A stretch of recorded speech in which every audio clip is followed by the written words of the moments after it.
Welcome back. I'm Max Bergman, Director of the Stewart Center and Europe-Russia-Eurasia program at CSIS. And I'm Maria Snegovaya, Senior Fellow for Russia and Eurasia. And you're listening to Russian Roulette, a podcast discussing all things Russia and Eurasia from the Center for Strategic and International Studies.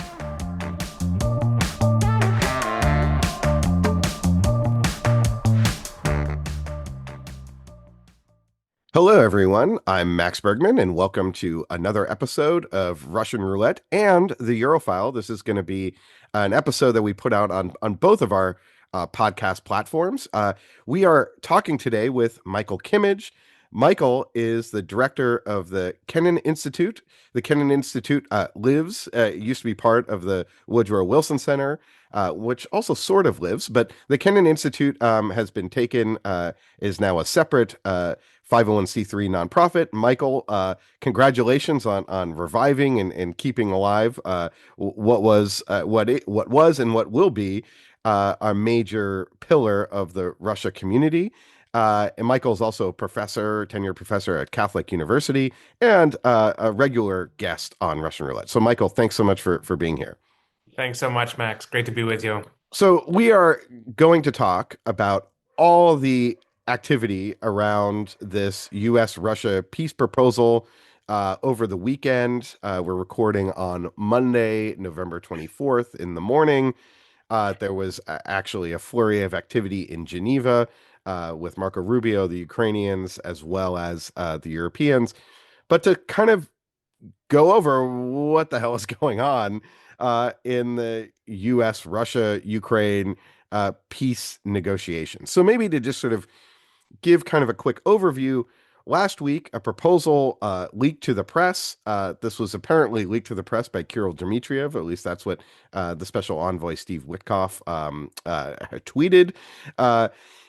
This proposal had 28 points. In some respects, this was viewed by many in Europe as that they were totally blindsided, and that the proposal was seen as quite beneficial to Russia, with many of the provisions being seen as written by the Russians. If you would put the proposal into Elon Musk's Grok AI, it would come back and tell you that a lot of the translation or the proposal looked like it was originally written in Russian and had been translated into English. Then there were two U.S. officials, the Secretary of the Army that went to Ukraine, basically said that the Ukrainians had to take this proposal or it would have dire consequences for the relationship between U.S. and Ukraine. Zelensky spoke to the Ukrainian public, said similar things, and they had a deadline imposed by the White House that was Thursday of this week, so Thanksgiving Day, to basically take or leave this proposal. Now, what's interesting is the Russians also didn't say that they would just immediately accept this proposal, which apparently came from them. So this was left a lot of confusion. Europeans were really annoyed as well. A number of provisions in the proposal required Europe to do certain things that the Europeans had not been told about, including, releasing frozen Russian assets, other things that they were talking about trying to seize. So this created a lot of consternation in Europe, a lot of annoyance. The Ukrainians are annoyed. And Marco Rubio apparently told a bunch of senators over the weekend at the Halifax Security Conference that no, this proposal came from Russia. He had nothing to do with it. He then walked that back. There's now a meeting in Geneva yesterday in which, I think some of the edges of the proposals have been sort of rounded off. And so where we are now is looks like there's a modified U.S., Ukraine, Europe proposal. So, Michael, okay, that's the overview. What did I get? What is your take on what is going on here? And if any of that was, you want to make any amendments to that, go ahead. No, not at all. It's not an easy situation to paraphrase. And I think it's very helpful what you just said. Let me offer 2 points for your consideration, Max, and the consideration of our listeners. And one is, sort of in line with your description that the tempo and the process of Trump administration diplomacy and negotiations vis-a-vis the war in Ukraine, let's take it back all the way to January 2025, if not to the campaign trail and the promise that it could be resolved in 24 hours, which was a campaign promise. The tempo and the process have just left a lot to be desired. over the last 10, 11 months. And it's not the first time that there hasn't been sufficient consultation with key actors in the situation. It's sort of not the first time that language and reality seem to be out of sync. And it's not the first time, I'm just thinking back to the Alaska summit of pretty recent memory, where there just seems to have been a rush, right? The Alaska summit, I believe, was announced 7, 8 days before it happened. It didn't feel on the outside like there was a huge amount of preparation for it. The results were underwhelming, and apparently the meeting didn't go all that well between Presidents Trump and Putin. And this seems to be just of a piece with that. Why Thanksgiving Day as a deadline? Why this rapid timeline? Why the messaging? Why is the U.S. government, it's not unprecedented, but the degree is surprising. Why is the U.S. government offering multiple narratives and explanations of the same set of circumstances? This is not true across the board with the Trump administration. They do have successes to their credit when it comes to conflict resolution. But somehow with the Ukraine file, it just seems like there's never enough time and never enough process and never enough preparation. So point number one. But point number two, just to make it an interesting conversation, I think that there's a certain utility to this madcap diplomacy, or just the kind of diplomacy that's happening before our eyes, in that it reveals where the different parties are to a degree. Not 100%. I don't think we really know where Russia is, probably where Russia was 1 year ago, 2 years ago, 3 years ago, but it does reveal something about Ukraine, that there's probably a growing willingness in Ukraine to trade territory for a security guarantee. That's been on the table for quite a while, but it feels like Ukraine has a bit more stretch in that, maybe because of difficulties on the battlefield or for other reasons. And in ways that are both helpful and unhelpful, I think that this has revealed that there are quite big differences between Europe and the US. That the US wants a mad dash to the finish line and some kind of messy conclusion to this conflict, whereas Europe has very important principles that are at stake, and they're not willing to rush or to fudge or to qualify or to compromise on the basis of those principles. And I'm not happy about that transatlantic discord, but it's not useless to know it. It's sort of useful. And so a spotlight has been shown on our very unruly reality, and there's something a bit helpful about that. Yeah, I want to maybe dive into a little bit what you think the Russians are up to. Maybe just a quick thought that it does strike me that Ukraine is more willing to now sort of entertain the possibility of negotiations and some very big concessions because that is, I think, going to be necessary if there is going to be a negotiated settlement to the war. However, it does, and I sort of go back to this, that you have, Steve Witkoff and Jared Kushner, who are real estate people. And it's a little bit like if you and I were negotiating a real estate deal, right? And I'm going to buy your house, but there's like no one else in the room. And then we have to sort of figure out what the contract is for that house and like how to make that like look real and legal.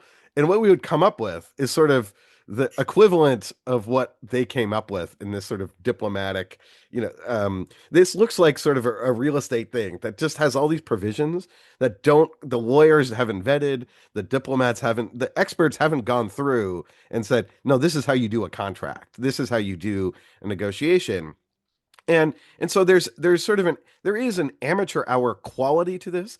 And maybe it's not the worst thing to just have people trying to figure things out, throw things out there. We do know that basically Trump, the way he operates, is people just go and try to bring back deals for him. And now this deal is getting vetted. And what is important here, I think, is that the deadline that was supposed to be Thursday, take it or leave it, U.S. officials in Ukraine, putting the squeeze, that seems to now have evaporated and that there's sort of more time. But I want to go back to like what is Russia up to here? So if it's this proposal, as the critics say, and I think there's a lot of truth here, that it largely came from Russia. The Russians know what they're doing. Wickoff and Kushner maybe don't know what they're doing. And so there's a lot of sort of Russian proposals here. Why didn't Russia just say yes to this? And the cynical view that I have is that what this is really about is the Russians are taking another go at trying to create a rupture between not just the US and Ukraine, but the US and Europe. And so here the Russians make a bunch of concessions, but they're not going to say they don't actually still want this proposal, but it puts Ukraine in a tight spot. And their hope was that Ukraine says no. They look like the country rejecting peace, causes a rift, and then the war just continues as is. And I think that's really where Russia intends this to go. It's just the war continues as is. But I'm curious what your take is on what is Moscow thinking here. Yeah, I feel similar. I mean, if the proposal were to work, if the peace plan were to work, even though it requires almost all concessions from Ukraine and almost none from Russia, my guess is, from a Kremlin perspective, that it still is too little.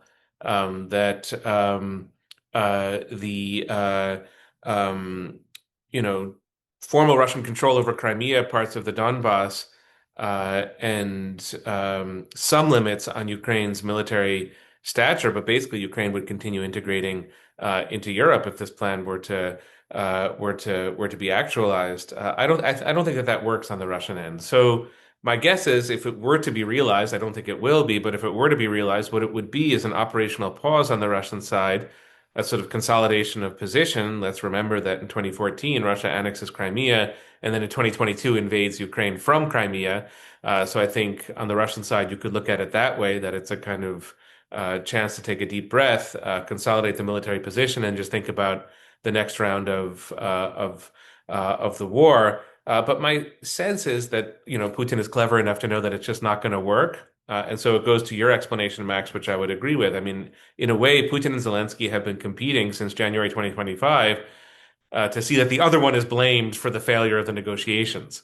I think that Ukraine and Russia both expect American-led negotiations to fail for the short to medium term, and they want the other person to be blamed. And so this is certainly a Russian method of doing that, appealing to Trump's post-Gaza sense of himself as a great peacemaker. Appealing to what you described, Max, as the kind of real estate approach to this to very, very quickly get to yes.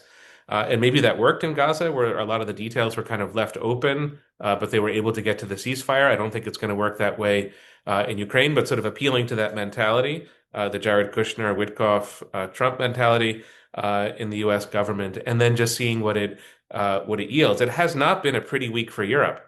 To see all of these negotiations taking place without real European buy-in it's not just frustrating, I think, in European capitals, it's also humiliating. And that, of course, works in some way to Moscow's benefit because the real supporters of Ukraine at this point are Europe more than the US. And so, the more that you can impose costs on the Europeans, the better off things are for Russia. So in that sense, it's kind of win-win for Russia. If they get something that's tangible that they want, they can take it. If not, then you just kind of use it to muddy the waters and to drive further wedges between Europe and the US at the moment. Yeah, and I think part of what we seem to be seeing in Geneva is a little bit like what we saw back last February after the Oval Office meeting that went so poorly, and the U.S. cut off assistance and intelligence support. Then Marco Rubio sort of intervenes. There's a meeting that takes place in Saudi Arabia with Waltz, the then national security advisor, and Rubio comes out of that and says, "Well, Ukraine has now agreed to the concept of a ceasefire, balls in Russia's court." And I feel like what Rubio is sort of doing is intervening here, creating probably a more of a joint posture with the Europeans. And it does seem to me that what they're doing is sort of rounding off. So they're sort of nixing some of the provisions that were, frankly offensive to the Europeans, that it was going to require them to do all these things and spend all this money, but have no say and no involvement. There's a quote, from a White House official last week, basically saying we don't care what the Europeans think, but yet the Europeans have to basically pay and implement, and all the money from the frozen Russian assets, or at least half of it, or a lot of it, is going to go to U.S. companies. And I think they're probably getting rid of some of those provisions that are kind of gratuitously put in. But then the other thing that they're going to do, my expectation, is probably make this even, a non-starter for Russia, even more so than what it was. And I guess one of the questions here is how much do principles matter when we start getting into these peace negotiations? Because I think the principles at stake of Russia invading a sovereign country, wanting, seizing its territory, wanting recognition. The initial proposal was also very confusing if it's going to be legal, de jure recognition or de facto recognition. All of that matters. And all these sort of principles about putting a cap on the Ukrainian military, initially, I think back in when talks were happening back in 2022, the Russians wanted a cap of the Ukrainian military at 85,000. This would be 600,000, which in some ways is from just a practical perspective is quite acceptable. But then you could say, well, the U.S. doesn't have any limitations on its military forces. So, Ukraine is a sovereign country. And so I think there's a big question for the Europeans and for the Ukrainians of how much do these sort of broader international principles matter versus Ukraine being able to realize its European future. Because the thing that this document seemed to suggest is that Ukraine could realize its European future, that it could join the European Union. Now, my guess is the Russians would think that they have other mechanisms and ways, i.e., Orban, Hungary, others that could get in the way of Ukrainian ascension. Russians are very active in trying to meddle in European politics. Um, but I guess how do you view that kind of decision that I think, if the Russians say, actually, we're ready to end this war, but here are, and where they're very serious about negotiating, I don't think they are, but if they were, how do you see that kind of principle uh, versus kind of action, pragmatism coming into the fore? I mean, I can give you my personal view, how much it corresponds to thinking in Europe. I don't quite know in this respect. I don't think a messy end to the war is necessarily bad. It's obviously not a war that Ukraine or Russia is going to win to 100% of their satisfaction. So there is going to be some kind of, messy, tangled end to the war. And, the US was capable of that at the end of the war in Afghanistan, and Europe has been capable of compromising on principle in a number of conflicts as well. That's kind of normal. It's almost to be expected. I mean, I think that the core issue is the security guarantee to Ukraine. And one of the weaknesses of the plan as it was put forward is that there was a sentence that just sort of declared Ukraine will receive a security guarantee. Well, I mean, from the Ukrainian side, it's not sufficient to declare that. That has to be spelled out. And if the US is withdrawing from Europe, which at times the Trump administration indicates, or if Trump is the president of Europe, which is also language from the Trump administration, that's sort of unclear and ambiguous. That's a problem. And Europe has been slow to get to the point where Europe can provide on its own a security guarantee to Ukraine. Now, maybe that will be there a year from now and 2 years from now.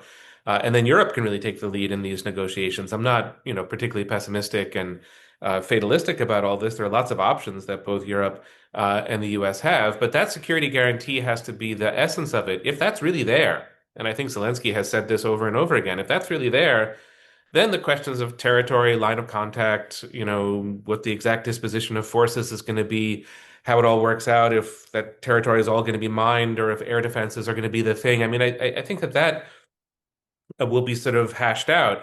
But the proposal that was put forward, the 28-point proposal, maybe we'll get some 40-point proposal in the next few days. That will be very different, but I doubt it. It just was insufficient in that respect. And so if it's insufficient on the security guarantees, it's almost as if nothing else matters. And so that's why I suspect Europe and Ukraine will sort of stick to their guns and not be a part of something where the US is going to rush to the finish line on the basis of a very abstract and faulty plan. And hopefully in the next 6 months, as we sort of sober up from this experience of what it is to rush and not be well prepared for negotiation, in the next 6 months we can just try to do better. We collectively, the sort of transatlantic space, can try to do better. But it's been a sort of a discombobulated and depressing 7 to 10 days in the very recent past. Yeah, maybe one final topic before we wrap up is sort of the role of Europe in this. I, we're this is going to go out both as a Russian roulette episode and a Europhile episode. Now, the Europeans have been very much annoyed at being sidelined, that here's, a whole conversation with the Russians about, European security. The Europeans aren't involved. It requires the Europeans to spend money. Poland, was even explicitly mentioned in the 20-point plan. They're like, what are we doing here? Um, and to me, I think this reflects a problem for Europe. One, there's a sense in Europe that foreign policy is a national sovereign prerogative amongst of European states. And what I would say is that's a fiction and has been a fiction basically since 1945. That Europe largely has deferred to the U.S. when it comes to defense and foreign policy decisions. The difference is with this administration, previous ones, is that America would come and try to hold European hands and say, no, no, no, it's okay. We have your best interests at heart. This is not that this administration is not doing that. Um, so the basic issue is you can't have 27 different countries, all, in the mix, in this negotiation. And there isn't any European effort to put forward any sort of uh, plan for how this war would end from a peace process perspective. There are no talks going on with Russia, and I think this is in part because the Eastern Europeans, if any Western European tried to do it, they would be, knifed in the side at the European Council. They'd be iced out. But I think they need to figure out who is speaking on behalf of Europe. Now, there's the E3, which is UK, France, Germany, which have sort of gotten together here. And if the Eastern Europeans just want to defer to them, fine. But it would strike me is that it's time for the EU to figure out who is going to speak on their behalf. Maybe it's Macron, maybe it's the former Finnish president Niinisto, maybe it's Draghi, maybe it's someone else, maybe it's von der Leyen, whoever it may be. But you need to, I think, pick someone and not have just like 18 different characters or 7 different characters running around, all throwing sand in the gears, which in some ways is effective if you're trying to stop something, but they're not. I think they need to figure out what does Ukraine actually want here? How is a peace plan possible? And I think they think it's not, so they're just playing defense. But I'm curious for your thoughts, Michael, as also a keen watcher of Europe. How is Europe engaging in this, and what should they be doing here? Yeah, no, I mean, one very general point, not to be overly pessimistic, but to be just cautionary, is that if you take a step back, both with China and at the moment with the U.S. and Russia, Europe is risking becoming an object of international affairs and not so much of an agent of international affairs. And you can kind of see in geoeconomics that China is starting to dictate certain outcomes for Europe. And although I don't think that this diplomacy of the last week is going to go very far, you have the optics of basically Moscow and Washington dictating outcomes for Europe as well. So to stick with the spirit of your question, maybe that will be sobering enough or shocking enough or unpleasant enough that Europe will try to consolidate its forces and find, one or two institutions or people who can really articulate the European position, difficult as that's going to be. But that does seem like it's a necessity at this point. And then the second point that I would make, which I think is in harmony with what you're saying, is that there is certainly such a thing as principle in international affairs. And the EU and Europe in general has been fantastic at adhering to principles. I think that they're really a role model, and certainly in 2025, they're kind of the only role model of that in international affairs, and that's very, very significant. But principle is only salient to the degree that it can be enforced. And I think that there's still that space in Europe, and you saw that with the European plan, right? There's going to be Russian reparations for the war in Ukraine. Well, how in the world is that going to be enforced if the war is where it is? And so it's not a matter of critiquing, I think, the European position for that distance. It's a matter of shortening that distance between principle, the articulation of principle, and the ability to enforce it. But probably it goes hand in hand, a bit more consolidation, more leverage, and you're getting it now from German military investment and from other sources that leverage is going to be there to a greater degree in a few years in Europe. But it's like you can just see that there's all this ground that still has to be covered, and that's why this week is perhaps agonizing, but maybe in the scheme of things, usefully agonizing. Yeah, we tend to lionize peacemakers, blessed are the peacemakers, but there's something grubby also about peacemaking because you have to compromise on principles that are righteous. And I think that's sort of we Europeans have not grappled with that. I think Ukrainians haven't quite grappled with that. And and I think what's interesting about what Trump is doing, and this is maybe a final thought, is that it is provoking that conversation. Now, the problem is, I don't think the Russians have any interest in actually sitting down and negotiating. Right. So in some ways, it's sort of an abstract exercise. But Or um, maybe it just means that there's time, where you could put it this way, that Europe gave us Henry Kissinger, and we can give a little bit of Kissinger back in return, perhaps at this moment, of that sort of pragmatic diplomatic spirit for which, Kissinger is, for good and bad reasons, sort of he's synonymous with that. But he Yeah. is European, right? Right. No, of course. But it does feel that the merry-go-round of peace talks, that there's a lot of action. We're spinning around, and we're probably going to end up exactly where we started. I think this war is likely going to continue, but a lot's more to follow, and to track what's happening. And if you are interested in this conversation, please be sure to subscribe to Russian Roulette and the Europhile wherever you get your podcasts. And we will see you next time on Russian Roulette and the Europhile. So, Michael, thanks so much for joining us. Great to be with you, Max.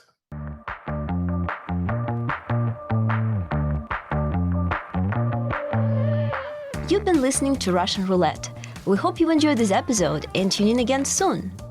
Russian Roulette releases new episodes every 2 weeks on Thursdays and is available wherever you get your podcasts. So please subscribe and share our episodes online. And be sure to check out all the latest analysis by the Europe, Russia, and Eurasia program at csis.org.